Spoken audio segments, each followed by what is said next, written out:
창세기 12장 10절에서 20절 말씀을 제가 봉독에 올리겠습니다.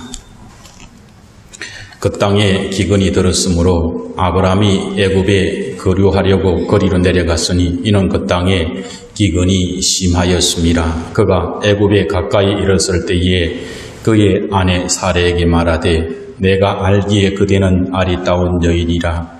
애굽 사람이 그대를 볼 때에 이르기를 이는 그의 아내라 하여 나는 죽이고 그대는 살리리니 원하건대 그대는 나의 누이라 하라. 그러면 내가 그대로 말미암아 안전하고 내 목숨이 그대로 말미암아 보존되리라 하니라. 아브라함이 애굽에 이르렀을 때에 애굽 사람들이 그 여인이 심히 아립다움을 보았고 바로의 고관들도 그를 보고 바로 앞에서 칭찬하므로 그 여인을 바로의 궁으로 이끌어들인지라. 이에 바로가 그로 말미암아 아브라함을 후대함으로 아브라함이 양과 소와 노비와 암수 나귀와 낙타를 얻었더라. 여호와께서 아브라함의 아내 사레의 일로 바로와 그 집에 큰 재앙을 내리신지라.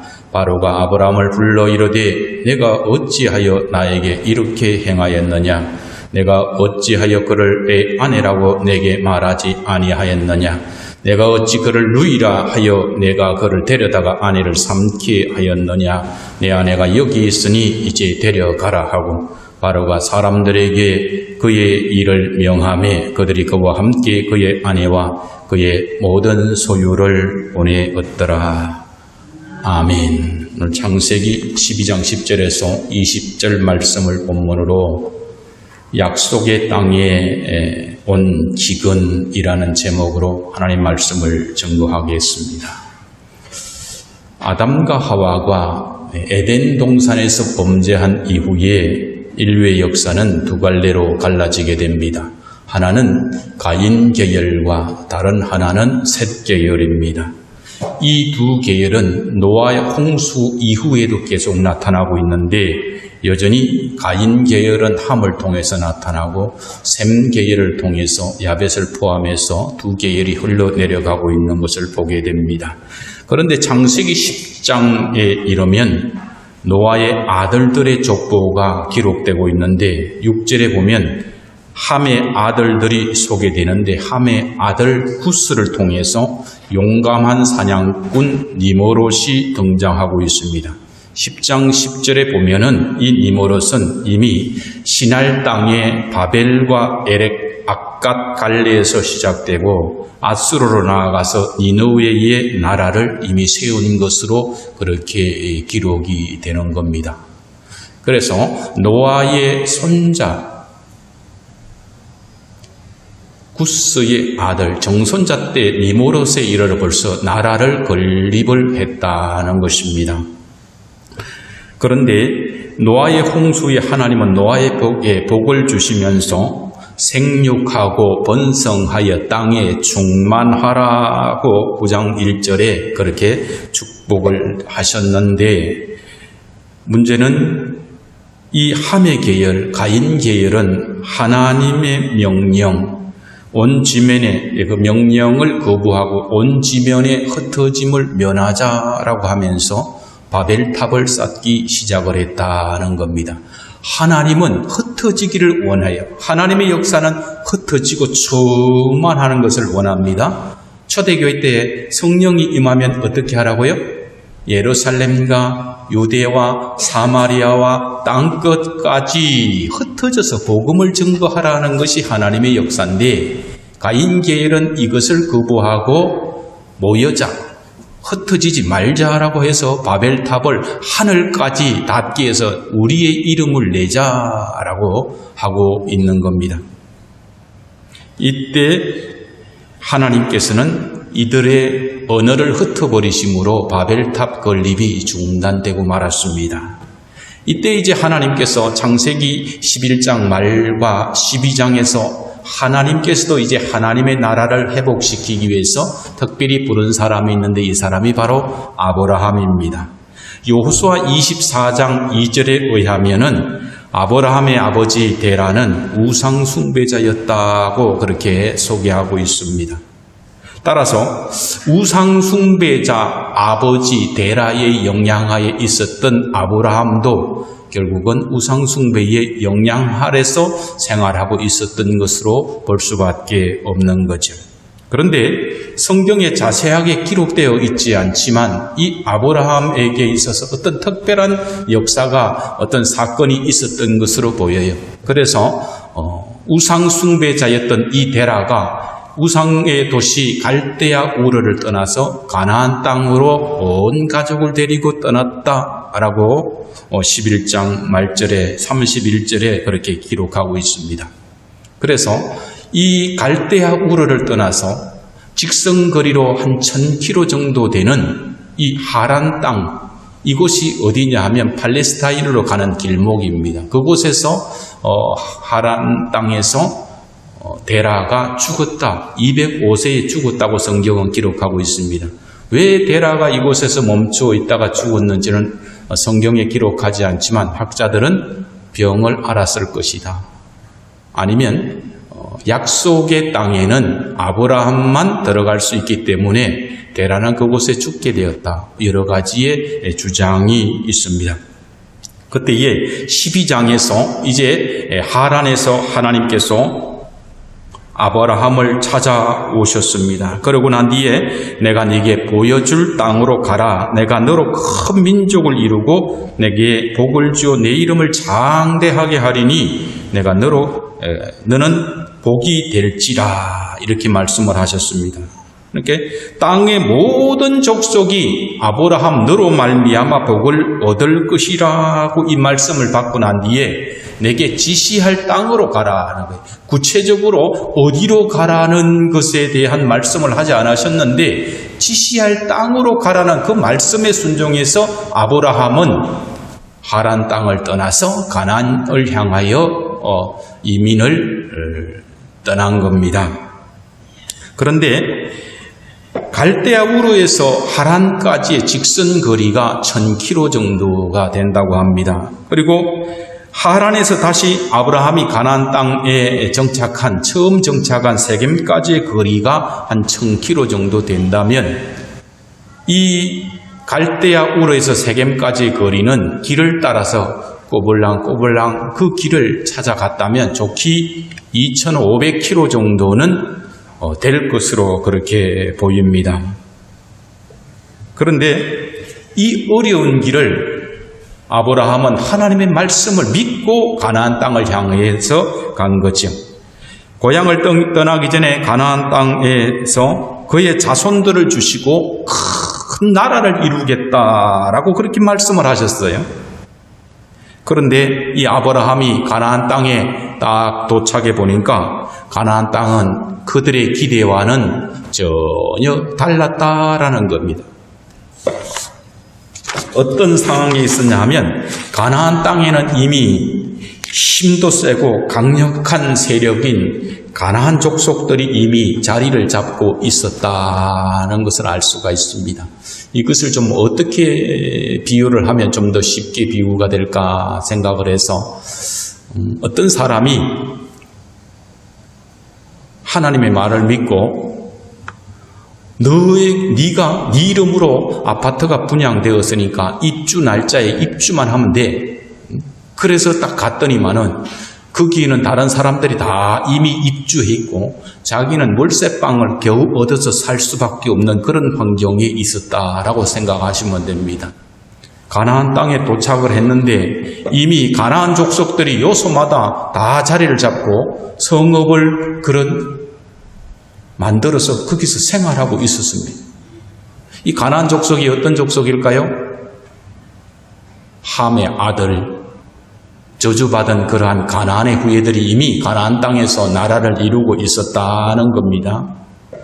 그러나 아브라함은 자기의 땅이 없었지만은 그러나 하나님의 약속을 믿고 그곳에서 먼저 하나님 앞에 제단을 쌓았습니다. 그리고 예배하는 삶을 살았습니다.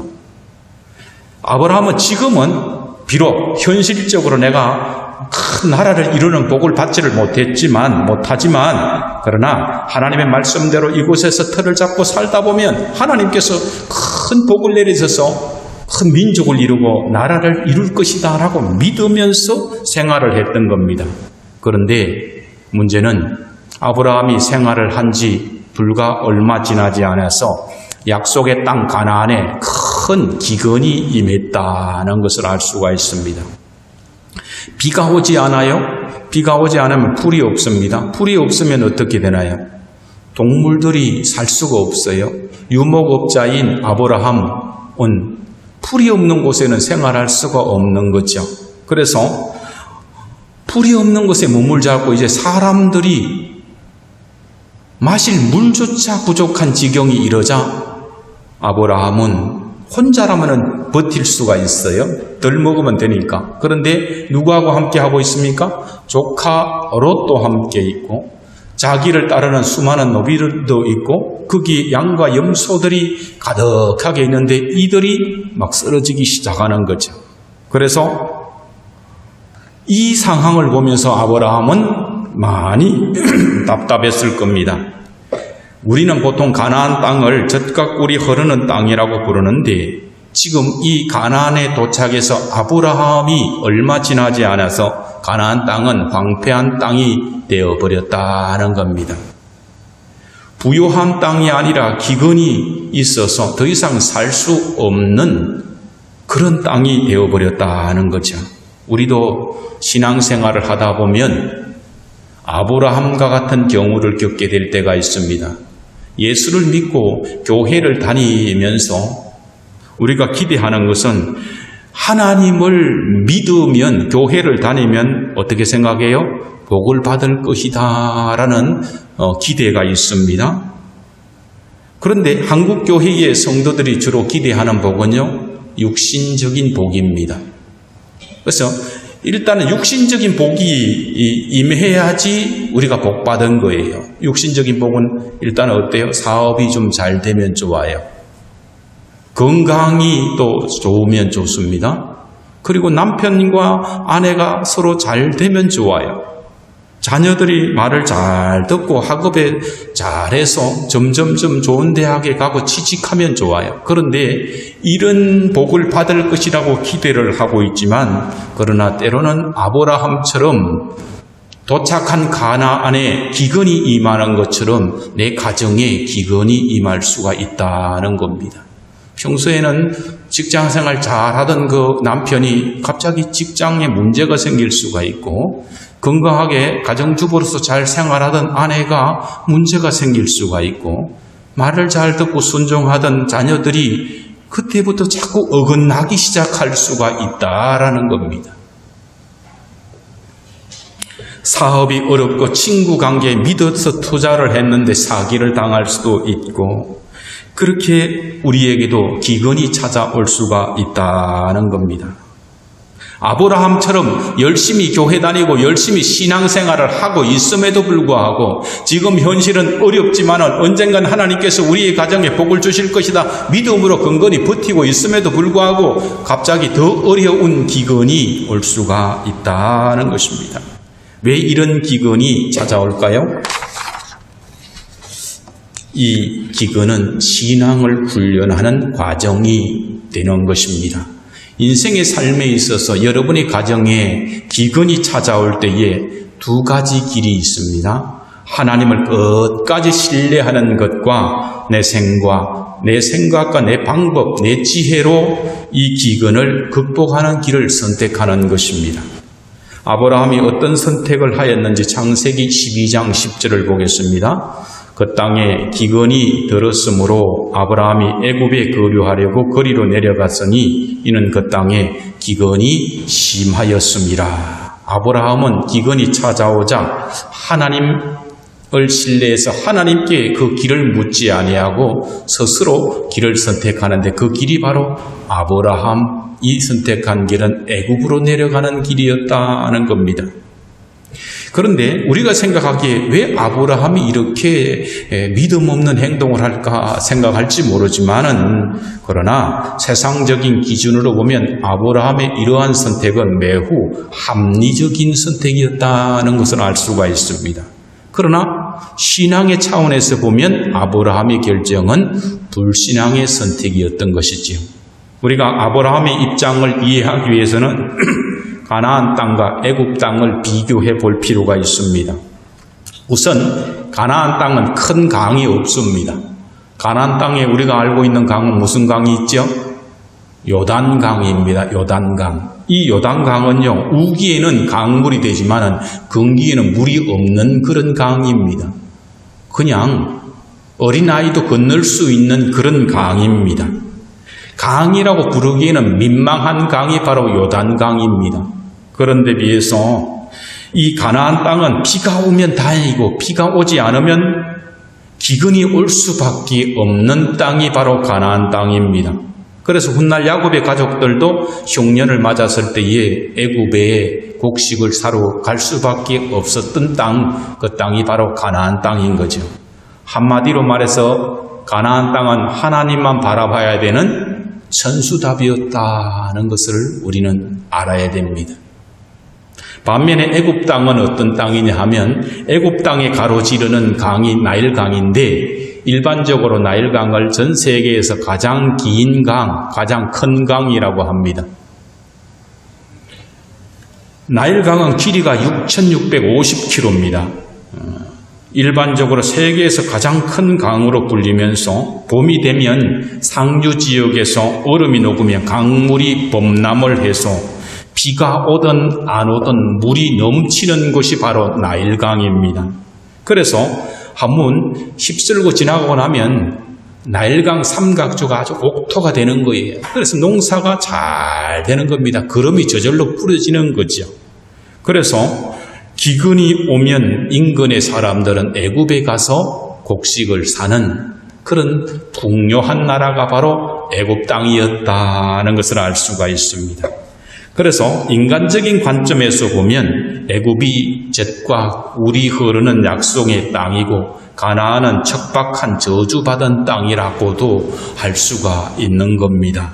그런데 성경은 가나안 땅을 젖과 꿀이 흐르는 땅이라고 말씀하고 있습니다. 그럼에도 불구하고 가나안 땅은 적나라하게 말하면 천수답에 불과하다는 것입니다. 하늘만 쳐다보며 살아야 됩니다. 가나안 땅은 하나님의 도움이 없이는 살아갈 수 없는 땅이고 하나님의 약속을 끝까지 믿지 않으면 버티고 살 수 없는 땅이 바로 가나안 땅입니다. 반면에 애굽 땅은 하나님 없이도 충분히 잘 살 수 있는 땅입니다. 하나님이 필요 없는 땅입니다. 그런 점에서 우리가 살고 있는 이 세상은 바로 하나님이 필요 없는 애굽 땅과 같은 곳이다는 것을 여러분들이 기억하시기를 바랍니다. 여러분, 굳이 교회 안 한다고 굶어 죽습니까? 교회 안 와도 잘 살 수 있는 땅이 이 세상이에요. 너무 많이 먹어서 살이 많이 쪄서 문제고 어지간한 형편대만 차 한두 대는 다 가지고 있는 시대에 굳이 하나님을 의뢰하지 않아도 잘 살 수 있는 곳, 그곳이 바로 이 세상이고 바로 애굽 땅이라는 것입니다. 지금 우리가 살고 있는 땅은 애굽 땅과 같은 곳인데 하나님 없이도 충분히 잘 살 수 있어요. 하나님을 믿지 않아도 명문대학을 다니고 하나님을 믿지 않은 부자들, 재벌들이 더 엄청나게 많은 것이 우리 현실입니다. 하나님을 믿지 않고도 사회적으로 성공한 사람들이 너무너무 많고 인간적인 기준으로 볼 때에 육신적으로 볼 때에 애굽 땅, 세상이 바로 약속의 땅 같고 천국 같습니다. 오히려 우리가 거하는 교회가 가나안이 구차해 보이고 저주받은 땅처럼 보일 때가 있다는 것입니다. 세상의 건물은 수천억을 들여서 건물을 지어 또 교회의 건물을 수천억을 지면 뭐래요? 당장에 비판을 받고 문제가 되고 그렇게 되는 시대가 우리가 살고 있는 시대입니다. 그러나 우리는 이 기준을 물질적인 것에 주지 않는다라는 것을 기억하시기를 바랍니다. 하나님이 없는 부, 하나님이 없는 명예, 하나님이 없는 권력, 하나님 없는 건강, 하나님 없는 형통함을 우리는 부러워하지 말아야 된다는 것입니다. 잠언 24장 1절에 악인의 형통함을 부러워하지 말며 그와 함께 있으려고 하지도 말라 말씀합니다. 우리가 때로는 예수 믿지 않는 사람들이 세상살이에서 더 형통한 것을 볼 때에 은근히 질투가 느껴지고 그럴 때가 있지만 우리는 그것을 부러워하지 말아야 됩니다. 하나님은 출애굽한 이스라엘 백성들을 광야에서 훈련시켰듯이 우리가 다른 그 무엇보다도 하나님을 더 의지하고 신뢰하며 살도록 훈련시키기 위해서 신앙의 길에 기근을 허락하시고 계신다는 것을 여러분들이 기억하시기를 바랍니다. 가나안 1세대에게 훈련의 기간은 1년이었습니다. 그런데 그들이 하나님의 말씀을 신뢰하지 아니하므로 이 훈련이 어떻게 돼요? 40년으로 연장했죠. 지금 이스라엘 백성들이 지금 광야에서 훈련받기 430년 전인 아브라함도 지금 가나안 땅에서 훈련을 받고 있다는 것입니다. 그런데 지금 가나안 땅에 들어온 이 아브라함은 첫 번째 시험에서 불합격하고 말았습니다. 그는 기근이 찾아오자 하나님이 계신 약속의 땅을 떠나서 하나님께 묻지도 않고 풍요로운 애굽 땅을 선택해서 내려갔던 것입니다. 이러한 아브라함은 하나님이 지시할 땅, 그것이 어딘지도 모르고 순종하면서 떠나왔던 그 믿음과는 영 다른 그런 신앙의 모습을 보여주고 있는 겁니다. 아브라함은 눈에 보이는 가나안 땅에 대한 현상만 본 것이 아니라 그 땅을 주신 하나님을 의지해야 했던 것입니다. 하지만 아브라함은 현실적인 기근의 현상에 눈이 다 빼앗겨서 살아계신 하나님을 보지 못했던 것입니다. 우리도 인생의 기근을 만날 때에 그 기근의 온통 지선을 빼앗겨서 어려움을 허락하신 하나님의 훈련의 의도를 잃어버리고 살아갈 때에 우리는 잘못된 길로 가기가 쉽습니다. 하나님의 훈련의 의도를 생각하지 못하면 우리는 낙심하고 신앙의 길에 포기하게 되는 것이죠. 아브라함에게는 어떤 기근이 있었습니까? 가뭄의 기근이 있었지만은 우리에게 지금 오는 기근은 영적인 기근이다라는 사실을 여러분들이 기억하면 좋겠습니다. 아브라함의 기근과는 또 다른 차원의 기근, 코로나 바이러스로 인해서 우리는 여러 가지 어려움이 있지만 그러나 이 현상만을 볼 것이 아니라 우리에게 지금 닥쳐온 영적인 기근, 말씀의 기근이 더 심각하게 우리에게 다가오고 있다는 것을 생각해야 됩니다. 아브라함이 하나님이 함께 하시겠다고 약속하신 가나안 땅을 떠나서 하나님을 등지고 애굽으로 향하여 내려가게 되자 아브라함의 삶에 갑자기 문제가 생기기 시작합니다. 하나님의 약속의 땅을 떠나자마자 아브라함에게 생긴 것은 두려운 마음이 생겼던 겁니다. 하나님께 길을 묻지 않고 애굽으로 내려가기로 한 잘못된 선택은 아브라함의 믿음을 내리막길로 향하게 합니다.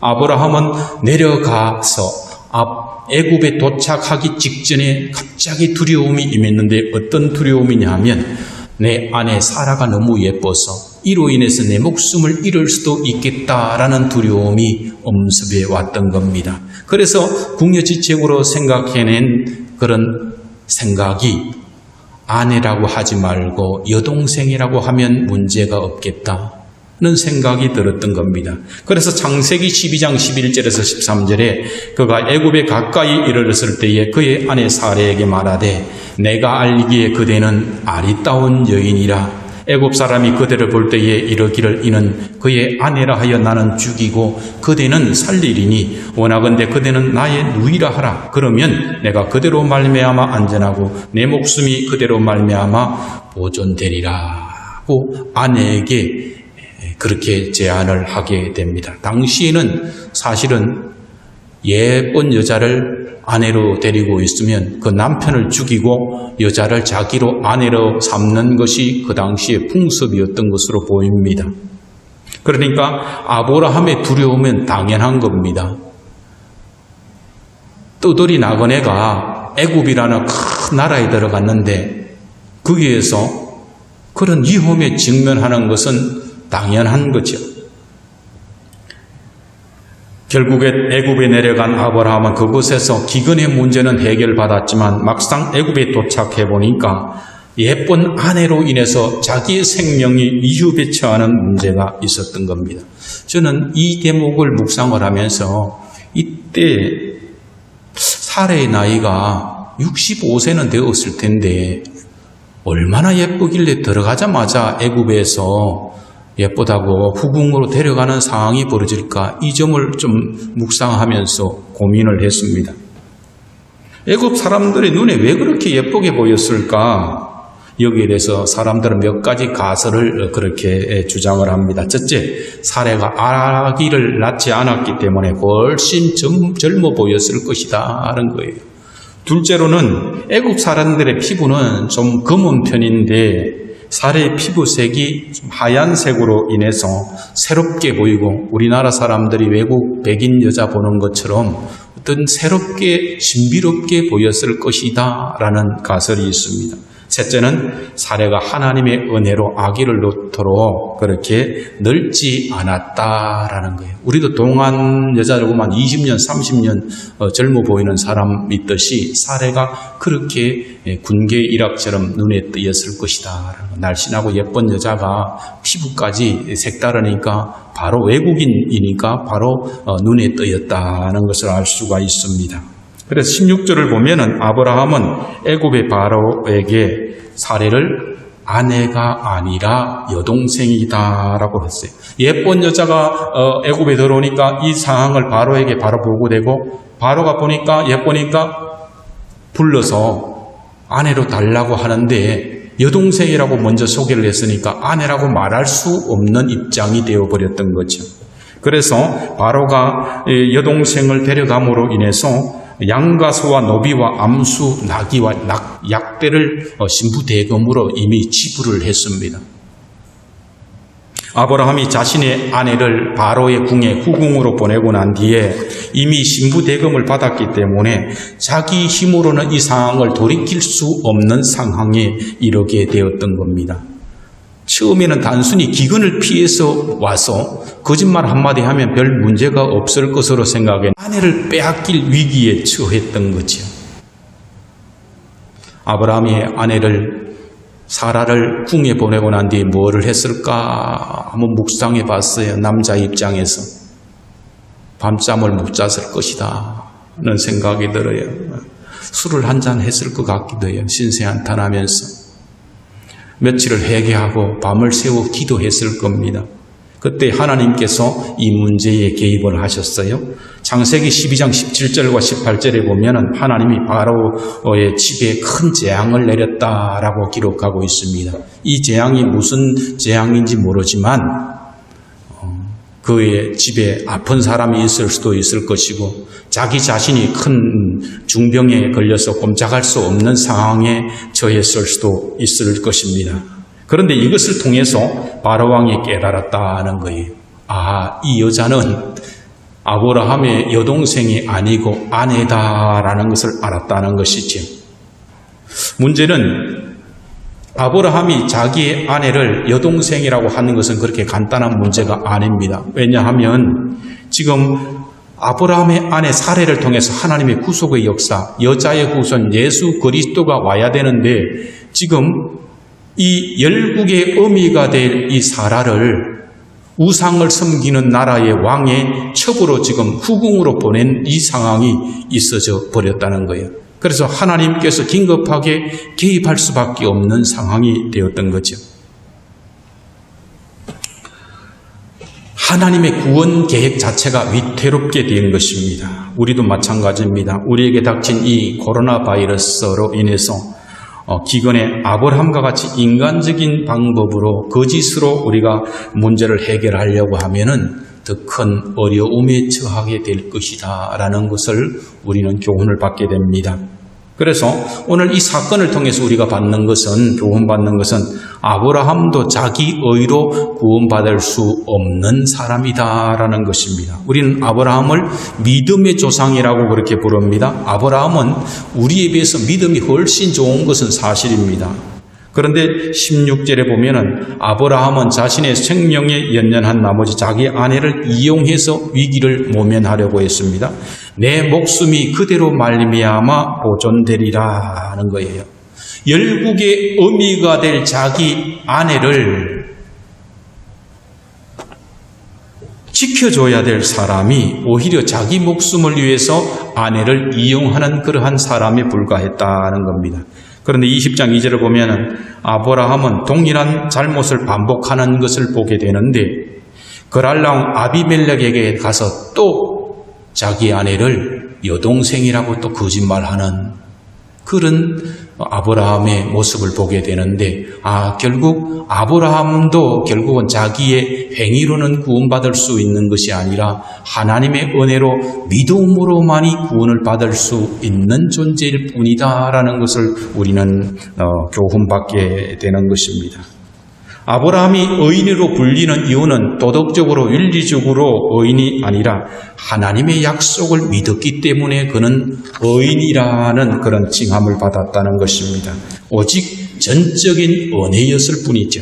로마서 3장 10절에 타락한 인간 중에는 의인이 없다라고 말씀을 하고 있습니다. 당대의 의인 노아도 술을 먹고 하체를 드러내면서 자손을 저주하는 실수를 범했습니다. 믿음의 조상 아브라함도 2번에 걸쳐서 거짓말을 했습니다. 성군 다윗도 거짓말장이었죠. 하물며 우리같이 믿음이 연약한 자는 말할 필요도 없습니다. 평소에는 거룩한 것 같아도 궁지에 몰리면 거짓말이 저절로 나가게 되는 것이 우리 인간인 겁니다. 에베소서 2장 8절에 말씀합니다. 너희는 그 은혜에 의하여 믿음으로 말미암아 구원을 받았으니 이것은 너희에게서 난 것이 아니요 하나님의 선물이라고 말씀하고 있습니다. 우리가 지금 하나님을 믿고 우리가 이 코로나의 엄중한 전국 가운데도 예배 자리에 나왔다는 것은 하나님의 크신 은혜로 지금 붙들림 받았다는 사실을 믿으시면 아멘 하시기를 바랍니다. 그냥 나올 수 없습니다. 성도는 인간적인 방법으로 문제를 해결해서는 안 된다라는 것을 교훈합니다. 아브라함은 자기의 생명이 위기에 처하자 인간적인 실수로 아내를 누이라고 속였습니다. 그런데 그 실수는 결국은 사태를 더 어렵게 만들고 절망적인 상태로 만들어버리고 말았습니다. 아브라함의 아내 사라는 사실은 여동생이 맞습니다. 이복 여동생이 맞아요. 그럼에도 불구하고 엄연히 아내이기 때문에 아내라고 밝혔어야 했죠.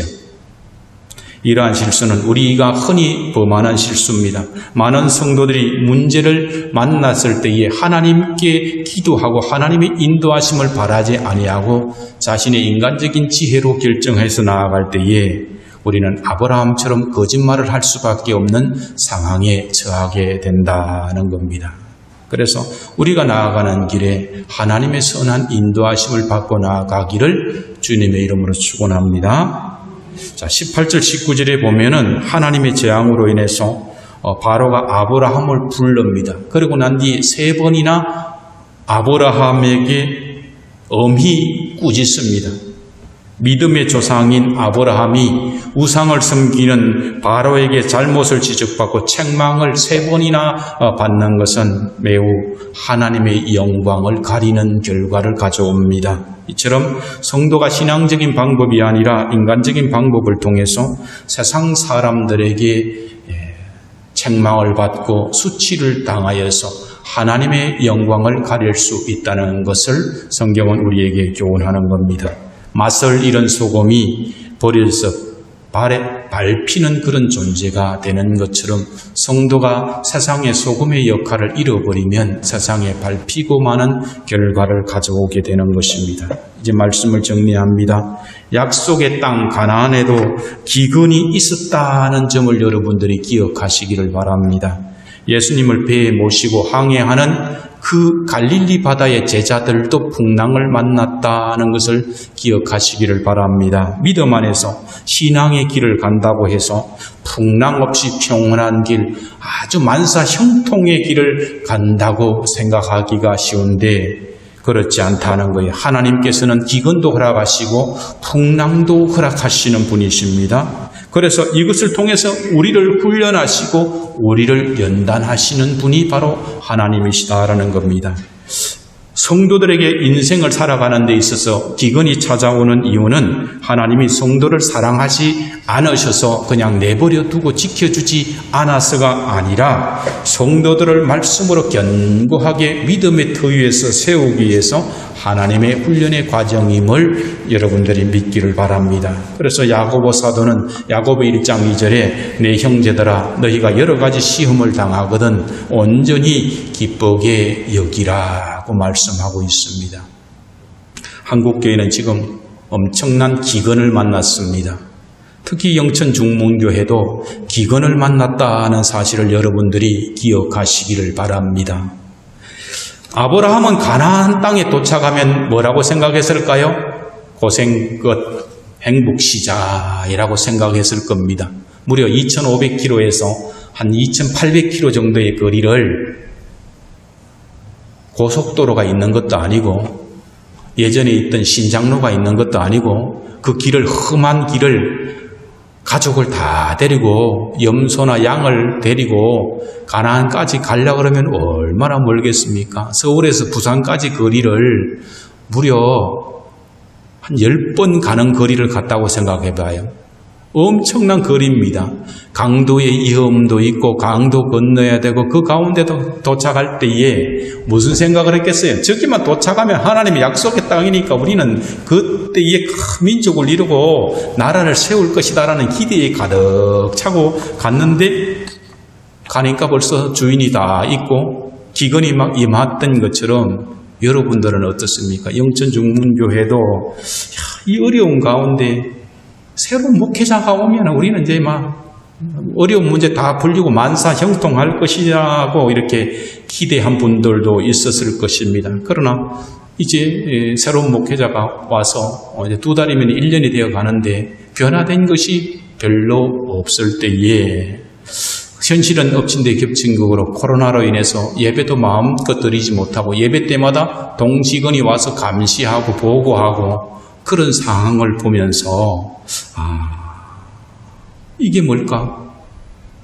하나님은 우리를 생각해 주지 않는가? 하나님은 우리를 도우시지 않는가? 이런 내가 제대로 신앙생활하고 있기는 맞는가? 이런 갈등에 우리가 빠질 수가 있습니다. 하나님이 정말 살아계셔서 우리 교회를 사랑하시고 하는 게 맞는가? 이 교회를 지켜주고 계시는 게 맞는가? 라는 신앙의 길에 의심이 생길 수가 있다라는 겁니다. 그럼에도 불구하고 사랑하는 성도 여러분, 하나님이 주신 땅, 약속의 땅에도 기근이 있었고 믿음의 조상인 아브라함이 가나안 땅에 도착하여 첫 번째 당한 그러한 훈련이 바로 기근이었다는 것을 여러분들이 기억하시기를 바랍니다. 지금 한국교회에 닥친 기근이 어떤 기근일까요? 사무엘상 3장 1절에 보면 이렇게 말씀합니다. 아이 사무엘이 엘리 앞에서 여호와를 섬길 때에는 여호와의 말씀이 희귀하여 이상이 흔히 보이지 않더라는 거예요. 엘리 제사장이 대제사장으로 있을 때에 하나님의 말씀이 너무 귀하서 잘 없어요. 2절에 보면은 엘리의 눈이 점점 어두워 가서 잘 보이지 못하는 것에 그가 자기 처소에 누웠고 오는 거예요. 제사장이 지금 눈도 잘 안 보여요. 이 눈은 무엇을 의미할까요? 영적인 눈을 말씀하는 거예요. 대제사장이 이 지금 돌아가는 이 상황을 영적인 눈이 어두워서 판단도 잘 못하고 있었다는 거예요. 그런 사람에게 무슨 말씀이 전해요? 하나님의 말씀이 누구에게 임했나요? 엘리 대제사장에 임한 게 아니라 사무엘에게 임했다는 것을 알 수가 있습니다. 대제사장이 되어가지고 자기가 하나님 말씀을 직접 듣지 못하고 사무엘을 통해서 겨우 듣는 그런 입장의 희귀한 시대가 바로 그 시대였다는 것입니다. 지금 말씀의 기근 시대입니다. TV만 틀면은 온갖 좋은 설교가 막 넘쳐요. 라디오에도 들리고, 라디오의 방송에도 기독교 방송이 많고, 인터넷에 하면은 앱만 설치하면 너무나 많은 설교를 다 들을 수 있는 시대를 맞고 있습니다. 그 말씀을 먹고 살아가는 수천 명, 수만 명의 대형교회가 무수히 많고 있는데, 그런데 진리의 말씀은 희귀한 시대를 우리가 살아가고 있다는 겁니다. 이것이 바로 우리가 겪고 있는 영적인 기근의 시대라는 것을 여러분들이 기억하시기를 바랍니다. 아모스 8장 11절에서 13절에 이렇게 말씀합니다. 주 여호와의 말씀이니라. 보라, 날이 이럴지라. 내가 기근을 땅에 보내리니 양식이 없어 주림이 아니며 물이 없어 가람이 아니요 여호와의 말씀을 듣지 못한 기갈이라. 사람이 이 바다에서 저 바다까지 북쪽에서 동쪽까지 비틀거리며 여호와의 말씀을 구하려고 돌아다녀도 얻지 못하리니 그날에 아름다운 처녀와 젊은 남자가 다 갈아여 쓰러지리라. 이렇게 말씀합니다. 이 시대는 지금 아모스가 지금 선포하는 이 시대는 어떤 시대냐 하면 북이스라엘의 여로보암 2세가 왕으로 있던 시대입니다.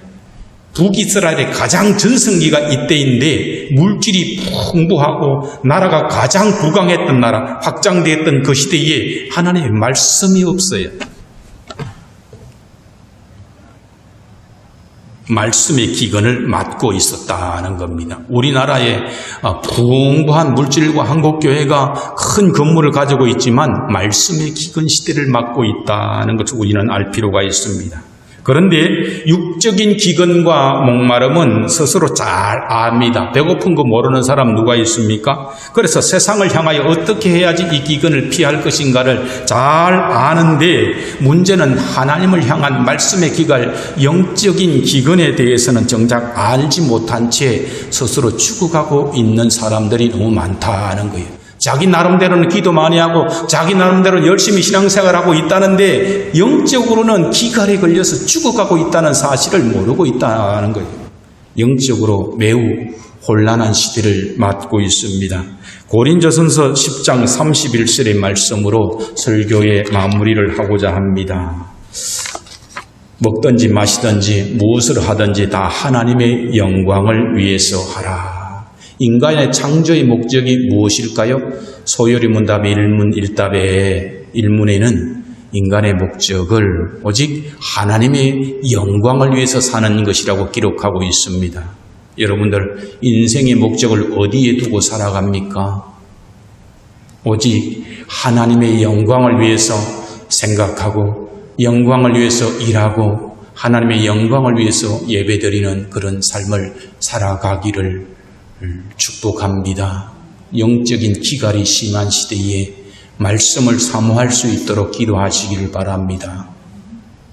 오후에 아모스의 말씀을 가지고 좀 더 구체적으로 말씀을 드리겠지만 우리는 지금 가장 어려운 영적인 기근 시대에 말씀은 넘쳐나지만 홍수 시대에 마실 물이 없는 것처럼 지금은 영적으로 기근이 심한 시대에 분별력을 요하는 시대다는 것을 기억하시고 하나님의 말씀을 사모하는 자리에 있도록 늘 말씀과 기도로 깨어있기를 주님의 이름으로 축원합니다. 기도하겠습니다. 하나님 아버지, 그 크신 은혜를 감사합니다.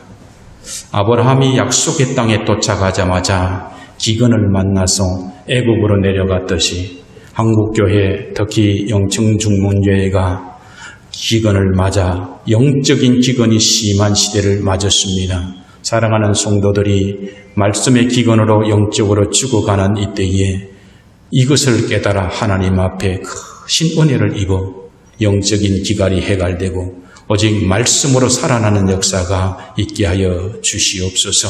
감사하며 주 예수 그리스도의 이름으로 축복하며 기도드리옵나이다. 아멘.